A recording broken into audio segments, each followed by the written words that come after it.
सम्मानीय प्रधान श्री अवलेंद्र जी, क्या नाम है, ठीक बोल रहा हूँ,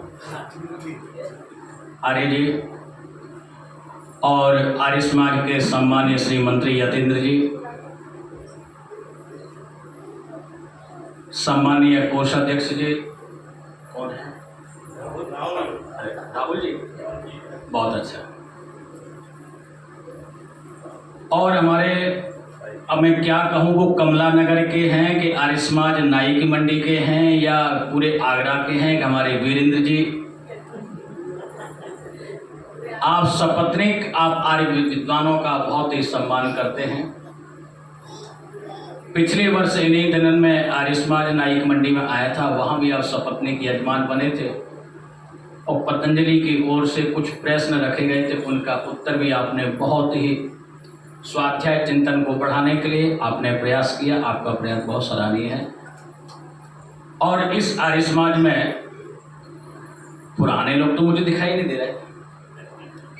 मैं यहाँ लगभग 2007-2008 में आया था, जब अग्निहोत्री जी, पुरोहित जी हुआ करते थे और वो ऊपर रहते थे। उस समय 4 दिन के कार्यक्रम में यहाँ आया करता था और उसके बाद आर्य समाज फरीगंज में कई बार आया, लेकिन वहाँ भी 10-12 वर्ष के बाद में वहाँ भी मेरा विराम लग गया और मैं नहीं आ पाया। चलिए, वंदनीय मातृशक्ति, बदपुरुषों, परमपिता परमात्मा की अपर कृपा से प्रातःकाल की पवित्र बेला में आप उस परमपिता परमात्मा के सानिध्य में बैठ कर के प्रभु का चिंतन कर रहे हैं, मनन कर रहे हैं। आपने परमात्मा का, आत्मा और परमात्मा का मिलन संध्या के माध्यम से किया। प्रकृति को शुद्ध करने के लिए, देवताओं को हवि देने के लिए आपने देवयज्ञ किया और आप मुझे भजनों के माध्यम से कुछ विचार आप सुन रहे हैं। थोड़ा थोड़ा मैं आपको बताता जाऊंगा। आज के समय पर किसी व्यक्ति से पूछा जाए कि आप किसको मानते हैं, आपका इष्ट देव कौन है, तो अवश्य वो अपने स्वाध्याय के अनुसार, अपने मत के अनुसार वह निश्चित यह बताएगा कि मेरा परमात्मा, मेरा भगवान कौन है। जो जिसको मानता है वो उसका नाम लेगा। और हर व्यक्ति परमात्मा के बारे में श्रद्धा रखता है, ईश्वर के बारे में श्रद्धा रखता है। और आर्य समाजियों से मैं अगर जानना चाहूँ, पूछना चाहूँ, बताना चाहूँ, तो वो निश्चित ही परमात्मा के बारे में बताते हैं कि परमात्मा कैसा है। वो सर्वव्यापक है, सर्वंतर्यामी है, अजर है, अमर है, अभय, नित्य और पवित्र सच्चिदानंद स्वरूप है, सर्वशक्तिमान है। जो महर्षि स्वामी दयानंद जी महाराज ने आर्य समाज के दूसरे नियम के अंतर्गत ईश्वर की व्यापकता को माना है, सत्ता को माना है। आइए, संसार के अंदर सबसे श्रेष्ठ धर्म है वो वैदिक धर्म है, क्योंकि वैदिक धर्म की जो आधारशिला है वो वेद है। वेद ईश्वर की वाणी है और उस वेद का स्वाध्याय करके, चिंतन करके, वेद का अध्ययन करने के बाद उस परमपिता परमात्मा की भक्ति, उपासना जो व्यक्ति करता है, वह व्यक्ति श्रेष्ठतर होता हुआ यह लौकिक पारलौकिक दोनों प्रकार के जीवन को संभालता है। आइए, गीत आपके सामने रख रहा हूं। धर्म वैदिक आर्य नाम, एक प्रभु की करें उपासना रोज सुबह और शाम। धर्म वैदिक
हुआ था।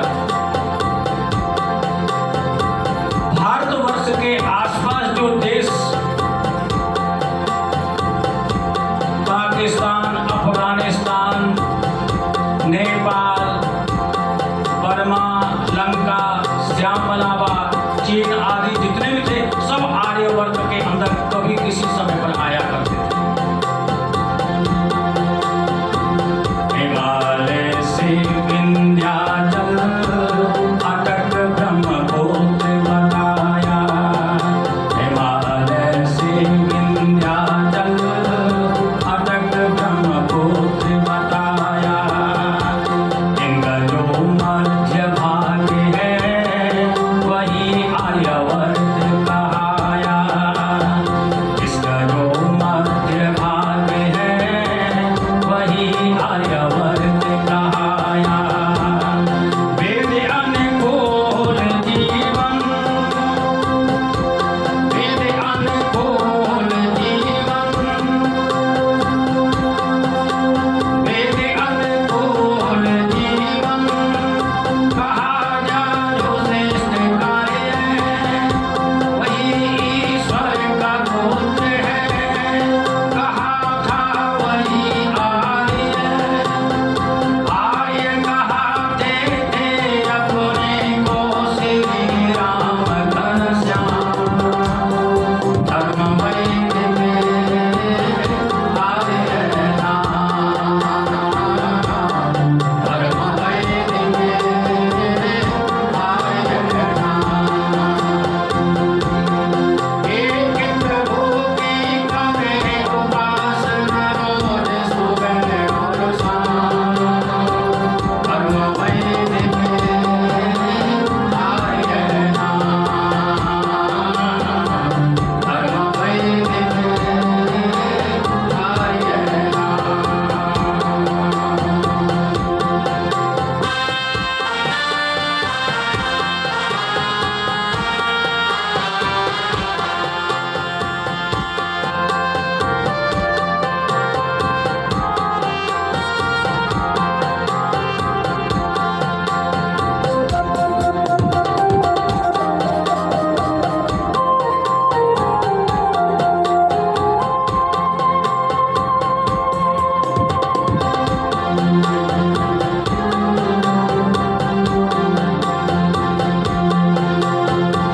हमारा देश इतना महान था, हमारा ज्ञान विज्ञान इतना पवित्र सार्वभौमिक था, जिसको लोगों ने छोड़ करके अंधविश्वास को प्राप्त किया।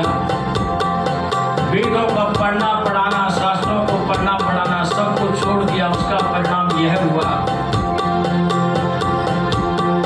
महाभारत की भूत से भाग्य भारत का टूटा।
बहुत अच्छा।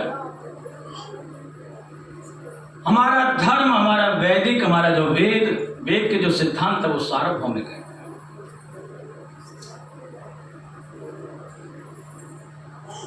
संपूर्ण वेद सृष्टि का सार्वभौमिक ज्ञान है।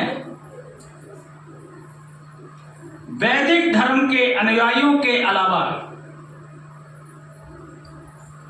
अगर कोई व्यक्ति ये कहे कि हमारा ज्ञान सार्वभौमिक है, तो उस पर मनन करना पड़ेगा, चिंतन करना पड़ेगा।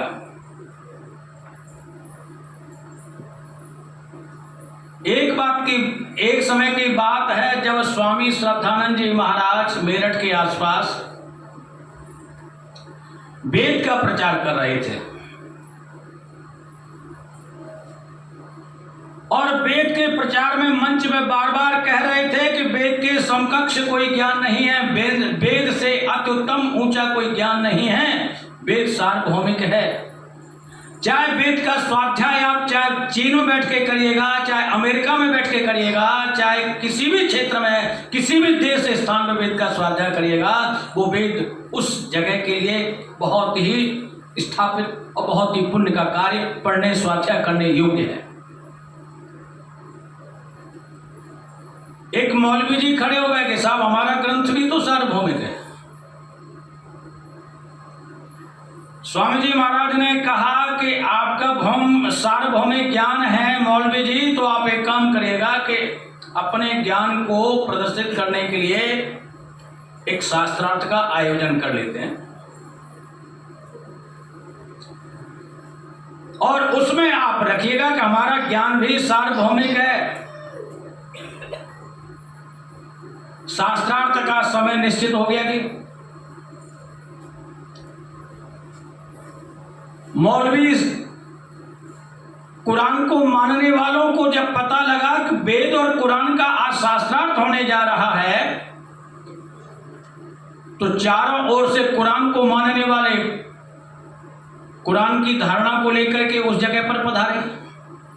वेद को मानने वाले भी वेद के प्रति श्रद्धावान होकर के वो भी पधारे। हजारों की संख्या में शास्त्रार्थ का होना शुरू हो गया और जिधर देखो उधर चर्चा हो रही थी कि आज तो वेद का और कुरान का शास्त्रार्थ है, किसकी जीत हुई, किसकी जीत होगी। सब अपने अपने मत के अनुसार कह रहे थे कि फलाने की जीत हो सकती है, फलाने की जीत हो सकती है। बदपुरुषों, स्वामी श्रद्धानंद जी महाराज ने फिर खड़े होकर के कहा कि वेद सत्य विद्याओं का पुस्तक है, वेद ईश्वर की वाणी है। सृष्टि के अंदर जो विद्याएं दिखाई दे रही हैं वो सब वेद के अंदर हैं और चर अचर सब वेद के अंदर है। ये सार्वभौमिक ज्ञान है। मौलवी जी खड़े हो गए कि महाराज यही आपने पहले भी कहा था, यही आज आप कह रहे हैं, इससे आगे भी तो आगे बढ़ो। तो मौलवी जी से कहा कि अच्छा मैं आपसे पूछता हूं, कुरान में हमें गिनती बताइएगा, कुरान में गिनती बताओ, कुरान में औषधि बताओ, कुरान में वनस्पति का ज्ञान बताओ, कुरान में आयुर्वेदिक बताओ, कुरान में हमें जो शास्त्र खगोल शास्त्र है उसकी विद्या बताओ, विमान शास्त्र के बारे में बताओ। उनका तो मुंह वही बंद हो गया। स्वामी जी महाराज ने कहा एकं चमे त्रयं चमे पंचम चमे सप्तम चमे नवम चमे एकादश चमे। फिर स्वामी जी ने कहा खड़े होकर के वेद का मंत्र पढ़ा, सम और विषम संख्याओं को गिन करके मंत्र के द्वारा सारी जनता को खड़े होकर के बताया और उन्होंने कहा कि प्रकृति में जितनी भी औषधियां हैं उन सब का वर्णन वेद में है। तो मौलवी जी आप बताओगे कि आपके कुरान में कहीं ऐसा फल है जिसको जितना निचोड़ा जाए उसमें उतना ही स्वाद बढ़े? अच्छा आप बताओ कौन सा फल है वो?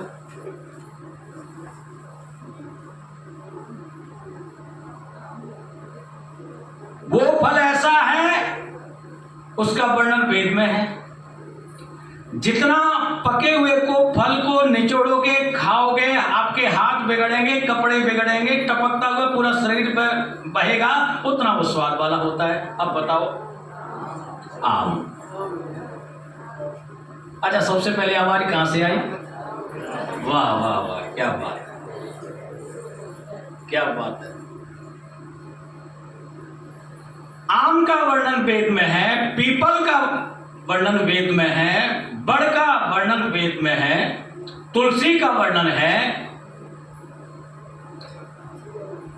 और आपकी जो फसलें हैं, यवाष्टम है, यव, गोधूलाष्टम है, गेहूं, मासाष्टम है, ये आपकी दालें, ये सब मंत्रों में है। और वेदों के अंदर जितने भी आज जो आप देख रहे हैं ना, आविष्कार, आवश्यकता के अनुसार जो आविष्कार होता जा रहा है, सूत्र रूप में वेदों में इसमें ज्ञान है।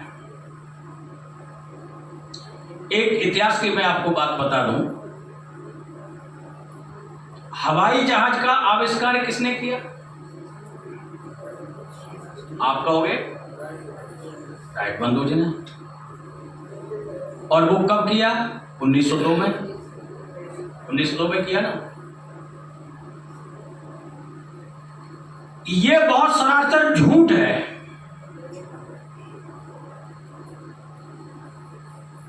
और हवाई जहाज का आविष्कार 1902 से 8 साल पहले,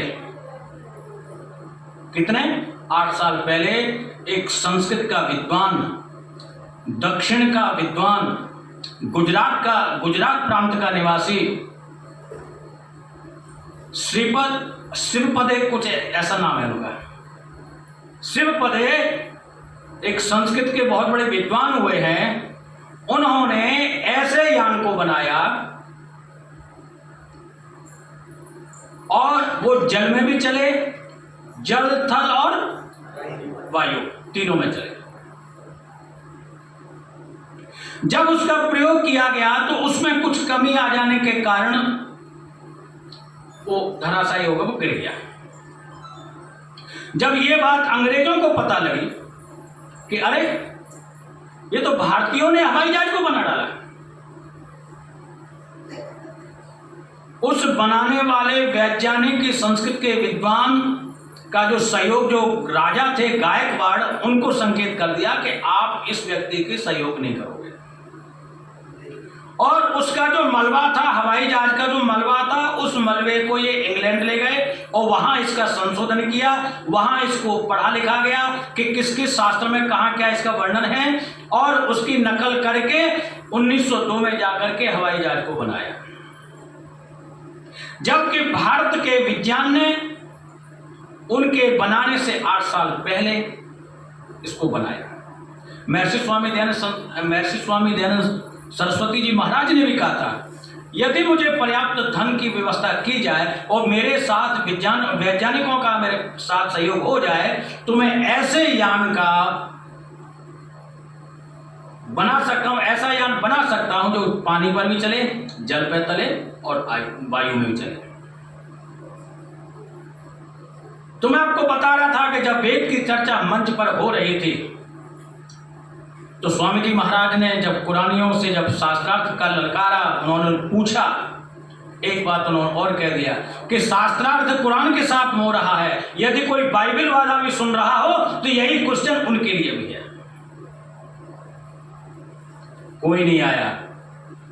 सर्वसम्मति से स्वामी श्रद्धानंद की जयकार हुई, वेद भगवान की जयकार हुई, और सारी दुनिया ने उस समय वेद का जो परचम लहराया, वेद का जो झंडा लहराया, स्वामी श्रद्धानंद जी महाराज ने महर्षि स्वामी दयानंद के बताए हुए मार्ग पर चल करके उन्होंने वैदिक धर्म की जय। आइए गीत आपके सामने।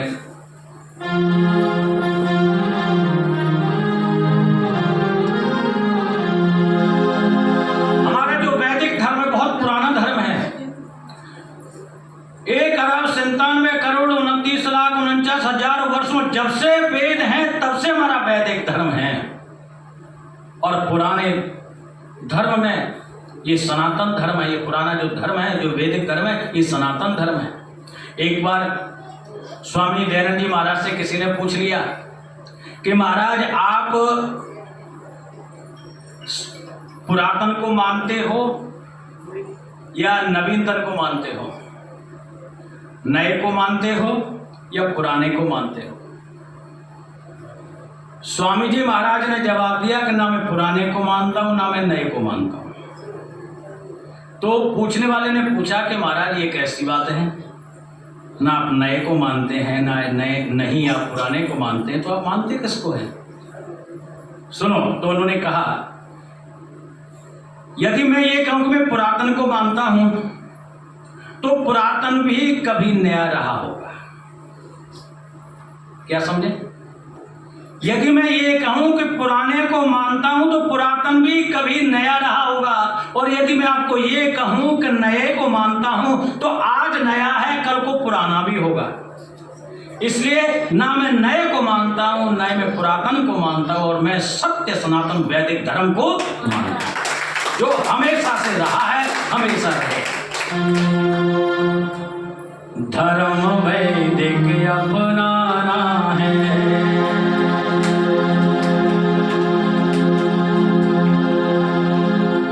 धर्म वैदिक अपनाना है, सनातन वही पुराना है।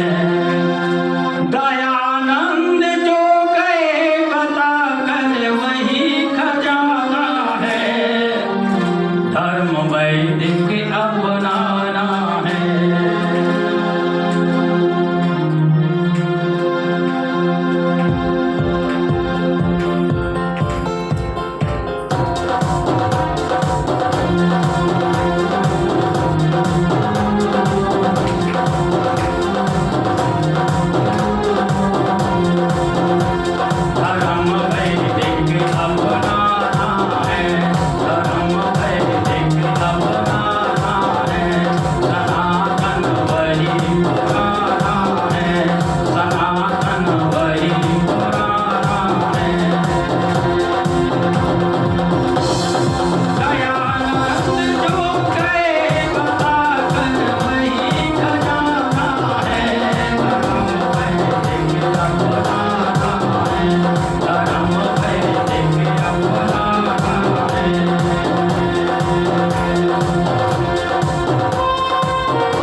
अपनाना है, धर्म वैदिक पुराना है।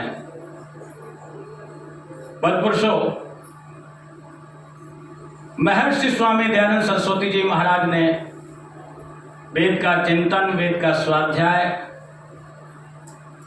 करने के लिए बड़ा जोर दिया है। और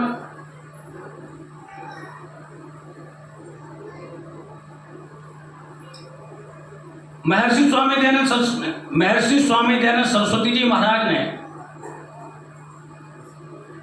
उनके आने से पहले इस देश में इतना अज्ञान, अंधकार, आडंबर फैला हुआ था।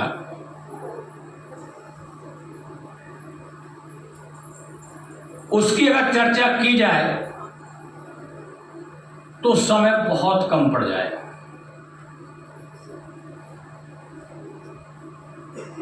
महर्षि स्वामी दयानंद जी ने अपने ग्रंथों में कहा, संसार के लोगों, वेद को पढ़ो, वेद को सुनो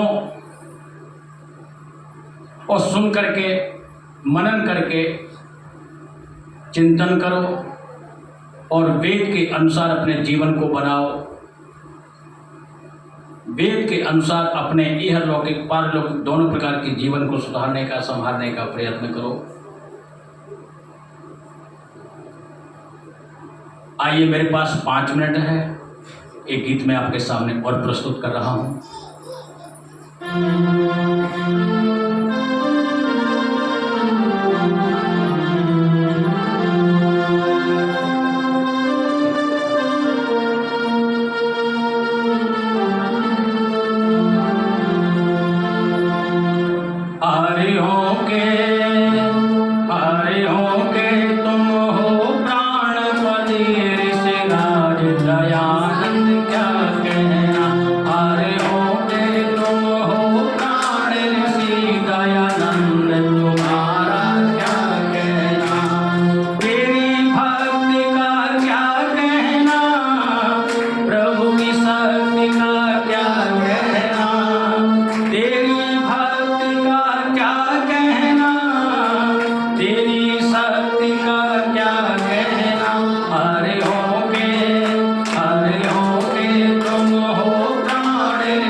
मजबूर साहब, समय मेरा समाप्त हुआ है। केवल 2 मिनट आपसे 2 बात और करना चाहूँगा मैं। जहाँ शस्त्र की पूजा होती है वहाँ शास्त्र सुरक्षित होता है। जिसका शस्त्र बल मजबूत है समाज में, राष्ट्र में, वह समाज वह राष्ट्र मजबूत होता है। जिसका शस्त्र बल मजबूत है, जिसके घर में शस्त्र हैं, मैं आप समझ रहे मैं क्या कहना चाह रहा हूं। आदरणीय सम्मानीय प्रधानमंत्री नरेंद्र मोदी जी ने जिस समय शपथ ली थी 3री बार प्रधानमंत्री की, उन्होंने संक्षिप्त में एक संदेश दिया था कि प्रत्येक राष्ट्र में, प्रत्येक व्यक्ति को, प्रत्येक समाज में, प्रत्येक स्थान पर वो समय आ गया है जब आपको संगठित होने की आवश्यकता है, और यदि संगठित आप रहे तो आने वाला समय आपका कोई नुकसानदायक नहीं होगा। और यदि आप संगठित नहीं हुए, आपके घर में शस्त्र नहीं हुए, तो आपको चुन चुन करके आपका विनाश किया जाएगा। वो समय आ गया है। मैं कहना चाह रहा हूं, मैं आपको याद दिलाना चाह रहा हूं, मैं आपको जगाना चाह रहा हूं। अभी 1 सप्ताह पहले हमारा जो पड़ोसी देश है, कभी हमारे देश का ही कभी भाग हुआ करता था, हिस्सा हुआ करता था, आज उस देश का वर्तमान वहां के जो हिंदू हैं वो त्राही त्राही करके जीवन उनका नष्ट हो गया और उनको उनके मौत के घाट उतार दिया गया। उनके जो मंदिर हैं उनको जला दिए गए। यदि उनके घर में शस्त्र विद्या होती, यदि उनके घर में एक लाठी होती, अपने बचाव के लिए आपके पास साधन होता, तो क्या दूसरों की हिम्मत होती? आपका दरवाजा लगा हुआ है, आपके पास तलवार है, आपके पास लाठी है, और सामने आप अकेले हैं और सामने 4 खड़े हैं, तो 4 लोग भी ये देखेंगे किसके पास हथियार है, सोच समझ कर उसे प्रहार करना है। और तुम क्रूरियों के ऊपर, अत्याचारियों के ऊपर यदि आप हाथ जोड़ करके विनती कर रहे हैं, तो वहां विनती काम नहीं आएगी, वहां सठे साठ्यम समाचरित काम आएगा। मैं कहना चाहता हूं, आप अपने परिवार को सुरक्षित रखना चाहते हैं, आप अपने समाज को सुरक्षित रखना चाहते हैं, आप अपने राष्ट्र को सुरक्षित चाहते हैं, तो आप मंदिरों में आइए, संगठन बनाइए, अपने बच्चों को यहाँ लाइए, उनको प्रशिक्षित कीजिए, और अपने घर में भी आपके सुरक्षा के लिए आपके पास हथियार भी बहुत जरूरी है। जिसके घर में हथियार नहीं है वो अपनी व्यवस्था देख लें। आप ये समझो कि ये व्यवस्था, ये अव्यवस्था हमारे ऊपर कभी भी आ सकती है। आप तो बारूद के ढेरे के ऊपर बैठे हुए हैं, आप गिनती कर लें, आपसे संख्या कम नहीं होगी विपक्षियों की, आपसे आपकी संख्या कम होगी, उनकी ज्यादा होगी जो आपके दुश्मन बने हुए बैठे हैं समाज के और राष्ट्र के। कभी भी उन लोगों पर विश्वास मत करो। जिन जिन लोगों ने, जिन महापुरुषों ने उन पर विश्वास किया, उनको क्या मिला? विश्वासघात मिला। स्वामी श्रद्धानंद जी असहाय पड़े हुए थे, बीमार थे। एक वो आया कि जी पानी चाहिए, पानी चाहिए। तो स्वामी जी महाराज के पास जो सेवक था वो चला गया, स्वामी जी को अकेला पा करके गोलियों से भून दिया गया उस विधर्मी ने। इस भारतवर्ष के पुराने इतिहास को जब आप उठा के देखेंगे तो गुरु गोविंद सिंह वो कहते हैं, आप इतना हाथ सरसों के तेल में डालिए, तेल से निकाल करके फिर आप तिल की बोरियों में डालिए। किसकी? तिल की बोरियों में। जितने तिल लगे हों, यदि उतने बार भी विधर्मी अगर ये कहे कि मैं सही बोल रहा हूं, सत्य बोल रहा हूं, तो उतने बार भी अगर बोलता है तो कभी विश्वास मत करो। आपका खान पान अपने लोगों के साथ हो, आपकी दुकानदारी अपने लोगों के साथ हो, आपका व्यवहार अपने लोगों के साथ हो, तो आप कुछ कर सकते हैं, बच सकते हैं।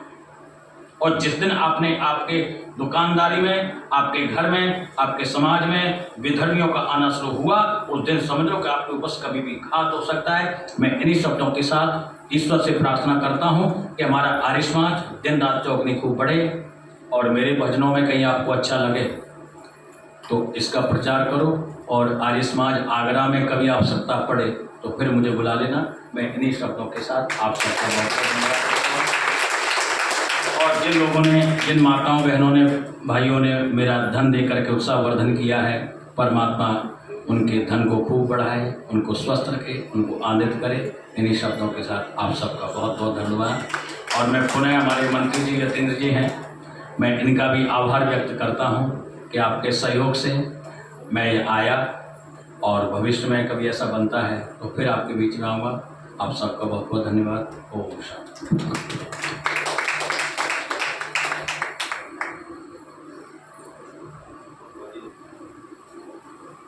बहुत बहुत धन्यवाद आचार्य जी का, आपने समय निकालकर हमारे आर्य समाज में उपस्थित हुए और आपने बहुत सुंदर विचार हमारे सामने प्रस्तुत किए।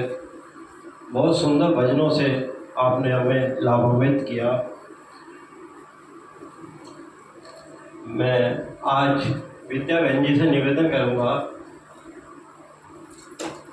कि आज के जन्म दिवस पर निशा गुप्ता जी का सम्मान करना चाहती हैं। हाँ, मैं माता जी को मैं कहना भूल गया, उनको उनके प्रति शुभकामनाएं प्रदान करता हूँ कि परमात्मा माता जी की आयु दीर्घायु हो और आप स्वस्थ आनंदित होवें।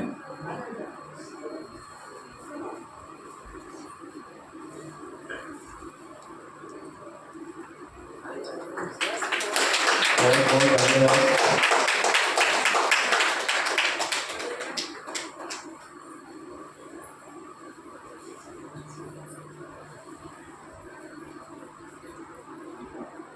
कुछ